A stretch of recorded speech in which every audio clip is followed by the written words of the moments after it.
आखिर कैसे गई साध्वी प्रेम बाईसा की जान? इस बात को लेकर पुलिस एसआईटी की टीम लगातार जांच कर रही है। बताया जा रहा था कि साध्वी प्रेम बाईसा को जैसे ही इंजेक्शन लगाया गया 30 सेकंड में उनकी हालत बिगड़ गई।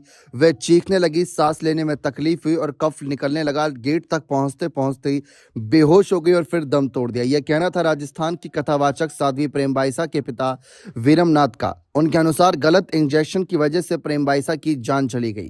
पूरे घटनाक्रम में सवालों के घेरे में आए पिता वीरमनाथ ने शुक्रवार को मीडिया से खास बातचीत की।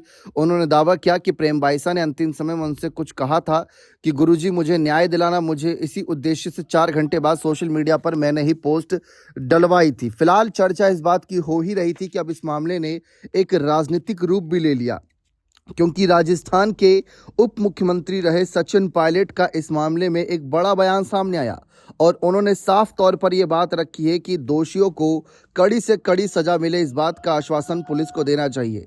जी हां, पायलट ने उदयपुर दौरे के दौरान जोधपुर में 3 दिन पहले हुई साध्वी प्रेम बाईसा के निधन के मामले पर कहा कि सरकार को इस मामले में कुछ भी छिपाने की कोशिश नहीं करनी चाहिए।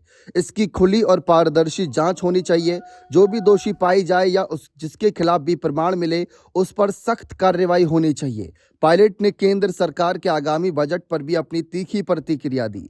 लेकिन जिस तरीके से प्रेम बाईसा को न्याय दिलाने के लिए उतरे हैं सचिन पायलट, चर्चा इस बात की हो रही है कि आखिर इस मामले में दोषी कौन है, क्योंकि पिता का तो साफ कहना है कि गलत इंजेक्शन की वजह से हो सकता है जान गई हो।